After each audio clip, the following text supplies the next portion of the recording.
Bien, acá estamos de regreso hablando sobre la concentración de la riqueza y el hambre con la hermana Cecilia Lee y el doctor en Ciencias Sociales Gabriel Merino. Así que antes de volver a la charla con él, los invito a ver la segunda parte del informe que les preparamos.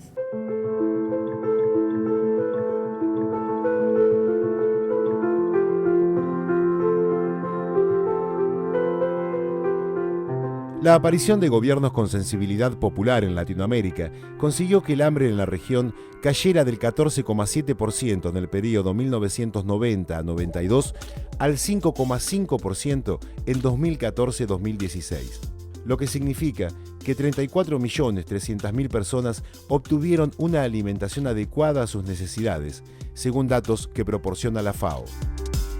La región resultó la primera del mundo en cumplir con 2 metas internacionales de reducción del hambre, la de los Objetivos de Desarrollo del Milenio en 2000 y la de la Cumbre Mundial de la Alimentación en 1996. Gran parte de los resultados se deben a contar con políticas que enfrentaron a la lógica del mercado impulsada desde el neoliberalismo. Ahora bien, ¿qué puede esperarse para el futuro alimentario del planeta? La tecnología trae propuestas polémicas para combatir el hambre. La primera de ellas, y seguramente la más conocida, es la de la manipulación genética de los alimentos. Quienes están en su contra argumentan que las consecuencias sobre la salud humana son inimaginables, además de criticar el impacto ecológico que implica transformar selvas y bosques en sembradíos, mientras se hace lo propio con la cría de ganado, a la que se acusa de impactar seriamente en la concentración de dióxido de carbono.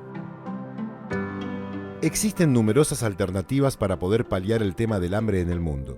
Una de ellas es el consumo de insectos. La ONU indica que la cría de grillos en términos de consumo alimenticios es 6 veces más eficiente que el de terneras y 2 veces más que la de cerdos y pollos. Vencer la repulsión podría entonces constituir un gran desafío para numerosas personas. Pero la ciencia no se detiene aquí. 2 propuestas innovadoras y de alta tecnología se ponen sobre la mesa. Una es la posibilidad de cambiar la estructura productiva en los países. Pero una alimentación a base de polvos convertidos en alimento también despertará discusiones y queda por verse su eficacia. La otra posibilidad es la comida in vitro. Laboratorios de cultivo de tejidos celulares en los que se producen carnes de consumo a partir de proveer los nutrientes necesarios. A pesar de los resultados deficientes por el elevado costo de producción, los intentos siguen firme, confiando en que la escala hará posible la aparición de este tipo de productos en los mercados. Pero, y a fin de cuentas, el problema persistirá si el ser humano simplemente es reducido a ser un consumidor. Si no se cambia ese concepto y no se logra considerar como un derecho inalienable el de la alimentación, nada de todo lo implementado resultará suficiente.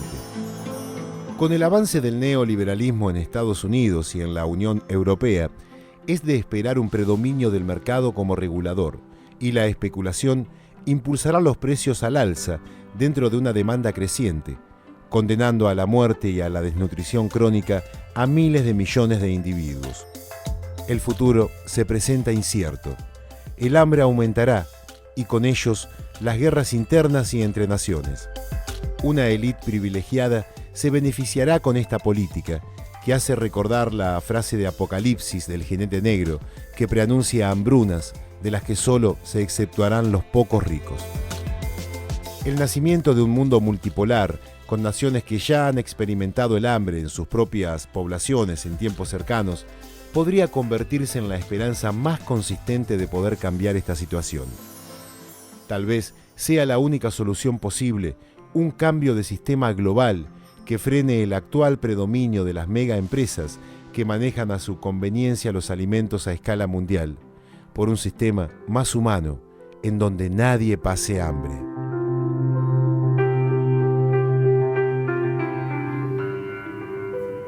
Mientras veía este informe me quedé pensando. Nosotros estamos viendo que estamos en una sociedad que en los momentos en que los programas más populares tomaron control los estados, ¿no? Se pudieron hacer iniciativas que no sean tan restrictivas como las que provienen del neoliberalismo.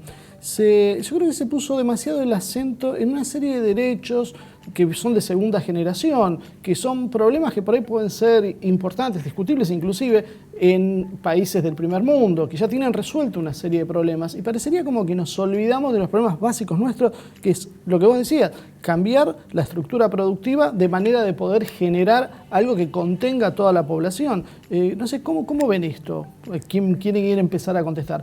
¿Nos equivocamos en el diagnóstico? ¿Teníamos que haber pensado más en los pobres y menos en otros derechos? Hermana, usted. Sí, la verdad que me cuesta pensar de que gobiernos populares, populistas, el gobierno con fuerte acento neoliberal, capitalista, para mí es en todo sentido es un problema de personas que tienen valores totalmente, en el fondo no le interesa el ser humano como seres humanos. Entonces, a mí me parece que, como decía el informe, ¿no?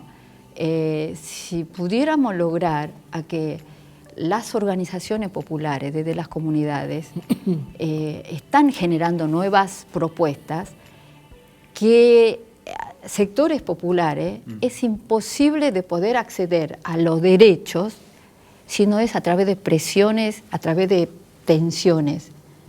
Porque, por ejemplo, digo, los cartoneros, el fin del año pasado era que hay un proyecto de ley que había sido medio sanción, ya estaba en el diputado, habían hecho, faltaba a los senadores, que era reconocer el trabajo de los cartoneros, que estamos hablando 100.000 familias involucradas en todo conurbano y capital, como servicio público. ¿Ustedes creen que no se logró? No se logró. Bueno, entonces retomo un poco la pregunta. Minorías han conseguido muchísimos avances y tenés 100.000 personas en una extrema pobreza que son dejadas de lado. ¿Qué es lo que falla? Déjame cerrar el concepto. Tenemos un problema de influencia cultural, o sea, estamos tomando algo que genera el mismo capitalismo en los sectores más concentrados y creyendo lo que es un desarrollo nuestro para olvidarnos de los grandes problemas reales. Yo creo, en primer lugar, la primera pregunta tiene que ser, bueno, se redujo el hambre. ¿Por qué se redujo? Bueno, porque hubo gobiernos con sensibilidad popular. Una manifestación concreta es la asignación universal por hijo. La asignación universal por hijo disminuyó tremendamente la indigencia en Argentina, que es la incapacidad justamente de tener una alimentación digna en Argentina. Eso lo disminuyó profundamente. Ahora, el problema es que cuando vos te metés en las cuestiones económicas, en la cuestión de la distribución de la riqueza, en las cuestiones más pesadas, hay una tremenda lucha de poder ahí. Que en otras cuestiones culturales, de derechos de minorías, etcétera, hay menos resistencias o menos lucha de poder. Es decir, cuando vos es un poco que es como una pirotecnia para que te olvides del eje central. A Cargill, por ejemplo, a Bunge o a Dreyfus, ¿no? Las grandes cerealeras, las grandes transnacionales cerealeras que especulan con los trading, que especulan con los cereales, con los granos, con las oleaginosas, andar a sacar una porción de su riqueza. Andar a sacar un pedazo de ese mercado para redistribuirlo. Bueno, la posición es feroz. Claro, ahí es donde está el eje, entonces. Claro. O, por ejemplo, nosotros tenemos para producir medicamentos públicos. Tenemos la tecnología en Argentina. Tenemos acá en la Facultad de Ciencias Exactas especialistas que pueden producir medicamentos públicos 8 veces más barato de lo que te venden en el mercado. Ahora, ¿cuál es el problema? ¿Un problema técnico? ¿Un problema de capacidad? No. El problema es del lobby farmacéutico que quieren vender los medicamentos 800% por arriba de su valor o 1000% por arriba de su valor y conseguir tremendas ganancias ahí. Entonces, lo que hay es un problema de correlación de fuerzas. Como dice la hermana, ese problema de correlación de fuerzas se soluciona o se empieza a solucionar en la medida que los pobres se organizan y pelean por sus derechos.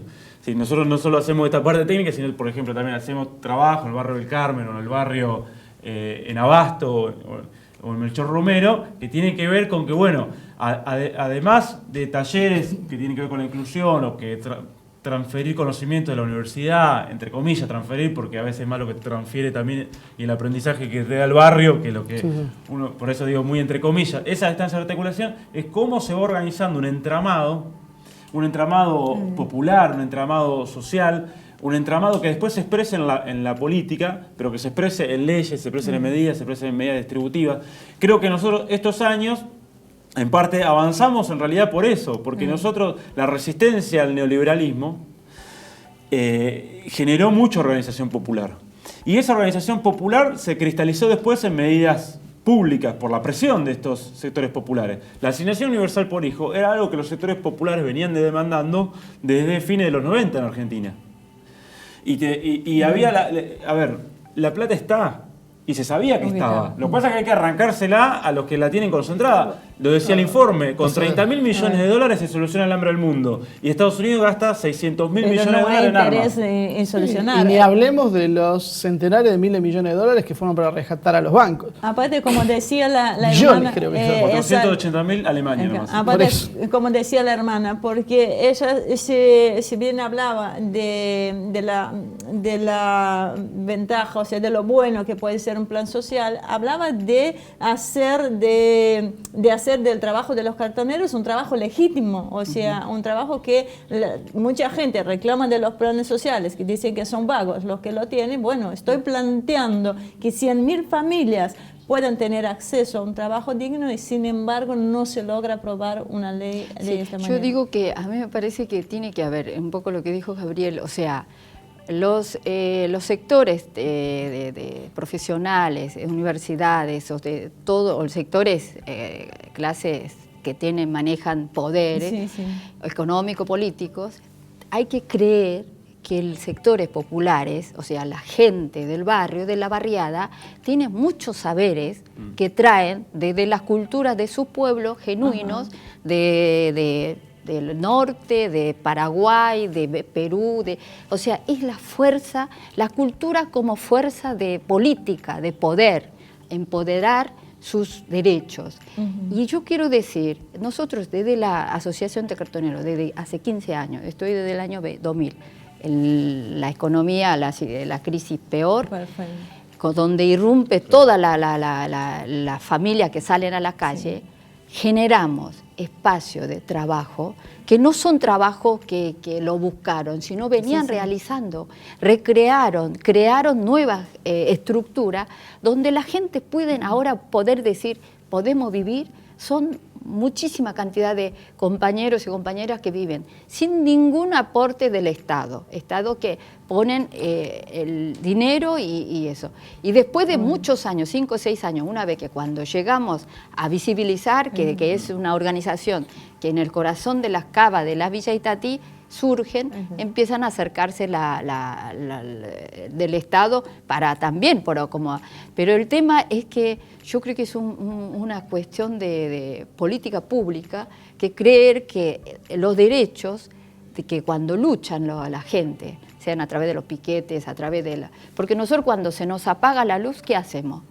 Nunca, si llamamos a la gente para que vengan a arreglar el municipio, podés esperar una semana, no tenemos resultado. Cortamos el acceso, a la media hora viene. ¿Cómo se explica, hermana, que siendo consciente, viviendo ahí, haya habido una gran cantidad de personas que ya porque votaron de todas las clases medias? Este gobierno ganó con un 51%. ¿Cómo haya votado en contra de sus propios intereses? Porque las medidas que toma este gobierno no son precisamente para favorecer a las clases medias o a las clases pobres, digamos. Sí, es una opinión personal y creo que he compartido con algunos. Yo creo que no es un problema de ideología, es un problema de valores. O sea, los que decían Proyecto Popular Nacional que favorece a los sectores populares, pero había gran corrupción. Solamente funcionó con el clientelismo político. Eso no va. Entonces, los sectores que realmente padecemos todos los males que generan todos estos sistemas políticos, tiene que ser realmente genuino, creer que cada vecino, porque aunque piensen diferente, tiene que creerle. Entonces no es un problema ideológico, es un problema de punteros histórica que exacto. Entonces la gente quizás con la esperanza de las cosas que faltó termina de poder cambiar. La esperanza de algo distinto, porque estamos cansados de discursos políticos vacíos. sino El que problema tiene es que eso, ser ahí entra esa. la mano de Tiene que Durán haber, Barba y ahí está, llena tiene ese que haber espacio con esperanza, gente que y tengan después nos damos conductas cuenta que no es coherentes, esperanza. que donde diga lo que yo digo lo voy a hacer. Entonces a mí me parece... Hubo una... La última pregunta, Marce, porque En ya su momento estamos por el se tiempo. discutió mucho el tema de la basura, porque si bien siempre fue una carga y creo que el 25%, si no me equivoco, de la ciudad de Buenos Aires del presupuesto se dedica a la recolección de residuos, se descubrió que era un valor en sí misma. Y ahí cuando se empezaron a organizar los cartoneros, se habló en ese momento que lo que pasa es que le estaban sacando el negocio a las empresas recolectoras, que obviamente la mayoría eran del grupo Macri. ¿Eso es algo cierto? ¿Es real? Sí, O sea, eso puede ser una de las causas por las cuales no queremos 100.000 cartoneros en la calle. Fue uno de los motivos fundamentales para resistir Claro. la ley, porque ese negocio para algunos pasaba a ser un sustento para muchos y con la perspectiva solución, de, y la solución de ecológica vida que tanto se digna, reclamaba. una solución correcta, pero así pasan un montón de cosas como eso. Sí. Cuando se planteó, por ejemplo, la ley contra la tercerización, no contra la tercerización, para hacer una tercerización responsable, solidaria, que cuando las grandes empresas tercerizan para bajar costos, que las grandes empresas te tengan que hacer cargo de esos que tercerizan, de los derechos que no pase laborales. como con los talleres Porque clandestinos. por lo que en general las empresas grandes tercerizan, porque ¿para qué? Para que las pymes, a veces mucha cooperativa asociada a ellos, pongan en negro a la gente. Bueno, todo el desastre. Cuando se discutió eso en el Congreso, ¿qué contestó la Unión Industrial Argentina? Ay, no, eso me quita competitividad. Es decir, ahí empezaron los lobbies, tanto de la Unión Industrial Argentina como de las grandes transnacionales, para que esa ley no pase, que significaba mejorar la dignidad de la gente y la dignidad del trabajo, que fue uno de los grandes problemas que no se pudo resolver estos años. Nosotros hasta el año pasado teníamos 34% de trabajo en negro. Y la gente que tiene trabajo en negro muchas veces no pasa hambre, pero está en una situación de vulnerabilidad tremenda, una situación de pobreza tremenda, con necesidades básicas insatisfechas. La verdad me encantaría recibirlos en otro momento, volver a dar, porque son temas que parece que los conociéramos si fueran tan cotidianos, pero hay una realidad, un trasfondo tremendo. Uno piensa que en esta situación, con aumentos de electricidad del 700%, con aumentos de alimentos, con todo lo que se está viniendo, la cantidad de pobres que va a haber van a ser muchos más. De hecho, ya los primeros estudios dan 1,5 millones. Gracias por venir, gracias Gabriel, realmente no tenemos ustedes. más tiempo y bueno, sigamos adelante con todo eso. Bueno, hasta acá llegó el programa de hoy. Como siempre nos quedamos cortos con los temas, pero bueno, es cada vez más interesante. Muchísimas gracias por acompañarnos y los esperamos en la próxima edición de Humo y Espejos.